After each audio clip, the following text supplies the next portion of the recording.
Panthers head coach Frank Reich said number 1 overall pick Bryce Young will be the number 2 quarterback on the depth chart behind Andy Dalton when he first comes in. Reich said the former Alabama quarterback has to earn it. Won't be just given to him. And you consider the Panthers start the season on the road against the Falcons in week 1. Could be a CFP semifinals rematch between Bryce Young and Desmond Ridder. Alabama beat Cincinnati 27-6 in that game behind 3 passing touchdowns from Bryce Young. Now, 8 of the last 10 quarterbacks drafted number 1 overall have started week 1. Back here with our quarterbacks, Brady Quinn, Danny Cannell. We're going to play a little fact or fiction here on Bryce Young starting week 1. Danny, fact or fiction, Bryce Young will be under center week 1 against the Falcons? That's a fact. I'm very bullish on Bryce Young's future. I think he's the most NFL ready. That's why I thought he was going to be the number 1 quarterback taken. He's got the perfect surroundings around him with a head coach who's played the position, a quarterback who's played the position, and he's got the mind. He's got the mental capability to pick up this system and execute it, with success early. Now, what does that mean? Does that mean he looks like they start off strong and they, win a few games in a row and he's in the rookie of their conversation? I don't know. There's definitely going to be some rookie mistakes, but I do think he'll be able to hold off Dalton. He'll be the starter, and teams are looking more for the future. Let's get him in there and let him learn through the fire, which I do think is the best way to go. So I'll say yes. I'll say fact. Bryce Young starts week 1.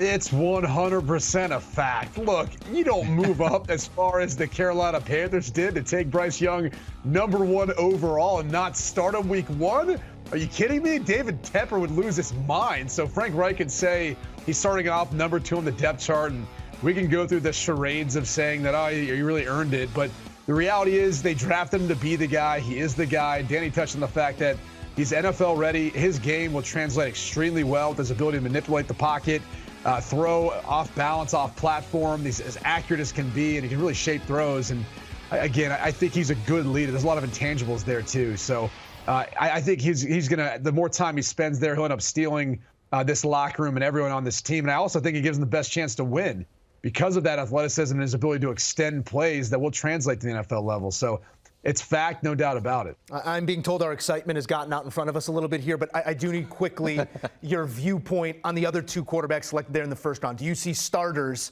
in both Stroud and Richardson? Brady, quickly here, do you think either of those 2 are starting week 1? Oh, yeah. I mean, you have to. I mean, look, the reality is, these teams took these quarterbacks in the spot because, for one, it was a need, but 2, they feel like they are capable of being the guy, and there's no reason of waiting and going into the season and having them sit and watch for 3 or 4 games, in my opinion. Get them ready for the preseason games, and then you thrust them in there week 1 and start building from there. And so whether it's Houston or even in the case of the Colts with Stroud and Richardson, respectively, both these guys should be week 1 starters. I mean, is there even anyone else who could compete on the roster in Indy? Maybe Gardner Minshew, but it's going to be Richardson week 1. Yeah, it's definitely an evolving point of view, an evolving thought process when it comes to these young quarterbacks.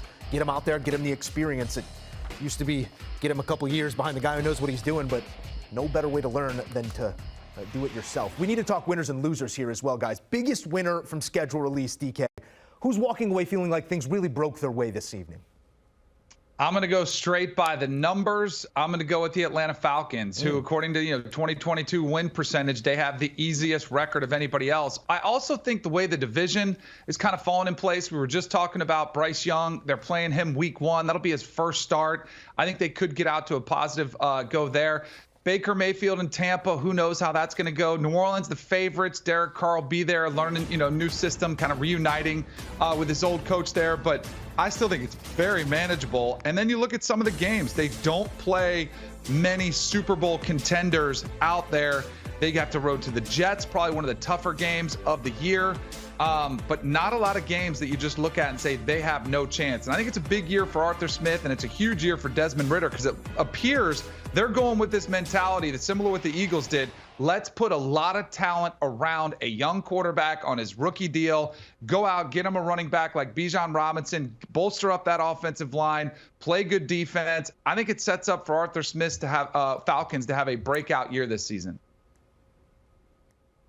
I'm going to go with the major networks. I think when you look at the fact that Monday Night Football gets the Bills, Jets week 1, are you kidding me? It's going to be huge. I'm sure everyone was waiting for the moment to see if they would be able to get Aaron Rodgers' first game as a New York Jet. And then weeks 2 and 3, they got double headers.